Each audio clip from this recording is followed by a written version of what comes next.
Welcome to this week's End of Days Update, coming to you from Tulsa, Oklahoma.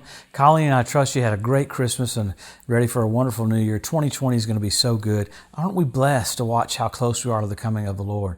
It's amazing. That's why we do the End of Days Update every week. It's about looking at the finish line. We run faster, not slower. We're so privileged to have the technology to see all the things setting up for Jesus coming back to the planet. It's so cool. Hey, if you're anywhere near Topeka, Kansas this next weekend, we'll be at Light of the World Christian Center Sunday through Wednesday with night meetings and morning meetings as well. We'll have a great time. Try to join us if you can in the center of the country. We'll have a great time. Man, we're coming to you every week to look at the different things that point to the coming of the Lord, and specifically the gathering of nations for the Ezekiel 38 war. And what you had happen the last couple of weeks, man, everybody's freaking out about, is this the Ezekiel 38 war? I believe we're a little ways away from that, but man, it's a total setup for it. And we'll get into all that as we look at the things that happen. Jesus rebuked the crowd because he said, you can tell what the weather's going to be, but you don't know your hour of visitation. So the whole purpose was to know what time it is. I hear people say, why do we need to know when the Lord's coming back? That's going to happen anyway. Well, the closer you get, the more crucial things are. Just like in a football game, at the 2-minute warning, the plays are more critical. At the 2-minute warning, more critical at the end. So it's a hustle mentality, not a slow down mentality. I had one guy say to me, Joe, if you preach on the coming of the Lord, just get everybody's hopes up. Duh, that's exactly right.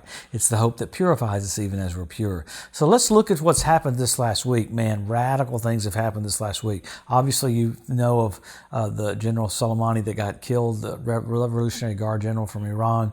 A lot of things weren't said about that, and I saw the left go crazy about, oh, why did we do that? Well, people didn't even talk about, not only did he kill 600 of our servicemen and women, think of the families involved in that. When people mock that, he should have been killed. I like what General Petraeus said. He said this was more important than Osama bin Laden being killed. But the whole point of this is the mastermind and the architect behind all the missiles coming from Iran down into Syria to be piled up so that they can destroy Israel. I mean, Israel this last week did several sorties and took out missiles that are there in Damascus because of this general. People don't even talk about that, but that's really the whole thing behind this guy set up on annihilating Israel. He said this last year 3 times that I know of publicly, Israel is the rabid dog of the Middle East and must be wiped off the map. So his mindset's been annihilation of Israel. Why? Their doctrine is if they start a war with Israel, it's basically their end of days war and it brings in their Messiah. So their doctrine is if they try to annihilate Israel, it'll bring their Messiah in. What's really wild happened this last week, after the assassination of him, one of the Messianic mosques in Tehran flew a red flag. That's indicative of they're ready for the Oman to come, and they believe the Messiah is about to come, their Messiah. Well, technically, he's the Antichrist. So you've got them doing things that are setups for what's going to happen after we leave. So I know it's wild to see all this playing out right in front of us, but it's very strategic that this man was taken out because he was trying to annihilate Israel. Before this, now they've said this lately, but before this, he said we have Haifa, we have Tel Aviv on our radar, we have 21 American bases on our sites to annihilate. This is before he was assassinated. And then now they're saying, well, they're going to go back to their nuclear program. They weren't abiding by the rules anyway about their nuclear program. It's basically one lie after another. So you're watching the setup for the Ezekiel 38 war with that happening.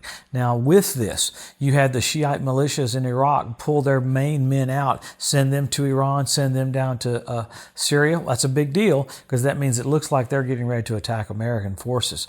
I think they'll find out they shouldn't have done that. I mean, just the American forces that went on active, we had 2,200 Marines coming over to fill in those positions, another 3,000 Marines showing up. I love the exercise that the Air Force had in Utah. They had, they say it was a coincidence, they had 52 F-35s in a rapid deployment in 15 minutes to go take off. And now we have B-52s that are coming over to the Indian Ocean. You got F-35s that are ready. So everybody goes, is this it? No, this is not it. I think we still have some more time. People get mad when I say that. They go, why do you think we have more time? Because I think we have more time. But these are all setups for it. I mean, you have Turkey this week sending troops down to Libya. This is a huge thing for the war, Ezekiel 38 war. I saw all these sites even comparing these things and connecting the dots. Because, man, when you see Turkey hooking up with Libya, those are 2 of the nations, along with Iran and several other nations that are going to attack Israel right after the rapture. So you got Turkish troops down in Egypt. You've got Iran doing all these things that are basically getting ready to start a war. But I think we have a little bit more time for this. So many, many more things are happening. You got Benjamin Netanyahu is getting immunity, so it looks like his trial is going to be months away. You had missiles that were fired from Gaza over into Israel. I told you about my friend said they have a lot of times they go to shelters 22 times a day, so it's crazy. Tons more is happening, though, that points to the coming of the Lord. You had our Congresswoman Omar got Anti-Semite of the Year. You had all the anti-Semitism things that happened in America a few weeks ago. There's been such a rise of that. Well, Jesus is about to come back. I mean, you have in Iran, you have posters of Netanyahu, posters of Macron, posters of Angela Merkel, and posters of President Trump with targets on them because Iran said death to Israel, death to America. Now they're adding other nations to it. So it's that spirit right before the coming of the Lord, just like the days of Noah. So we're so privileged to watch it. So what do? Help our local church, help our local pastor. We do whatever we can to get the will of God wrought in a short period of time. So let's look at the scriptures. There's all the signs that point to the coming of the Lord. The rapture is signless, but the second coming has tons of signs. You have Israel made a nation. You got Jerusalem won back. Jesus said the generation that sees those two will not pass away till all is fulfilled.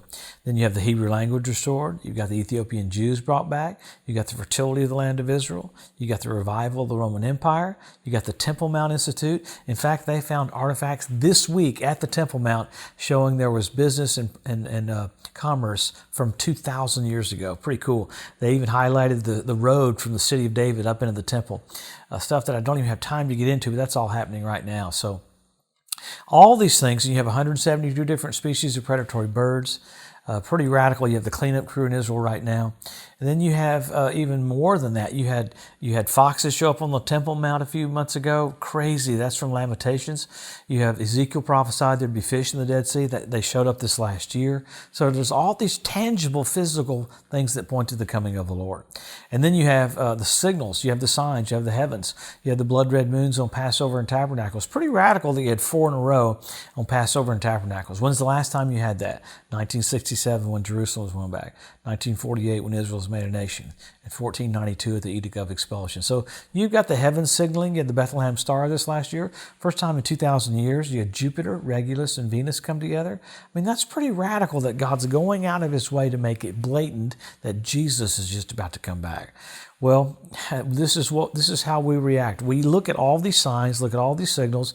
We help our local church, help our local pastor. We've got to get the message out because Jesus is just about to come back. There's many, many, many more. It's just time that you don't have time to get into it each week. We have men will be lovers themselves. We have selfie sticks. So I was in California and watched this guy have 2 selfie sticks. He almost got hit by a car. So the world is getting ready for the entrance of the King.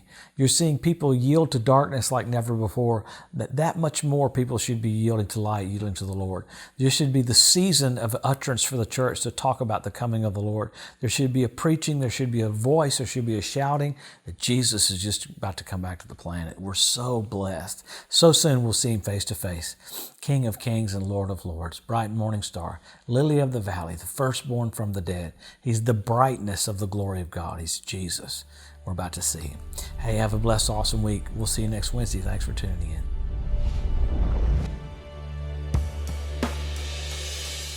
Thanks for joining us today at the End of Days Update. If you'd like to be notified every time there's a new post, just go to the EDU at josephmorris.com and subscribe to receive email alerts.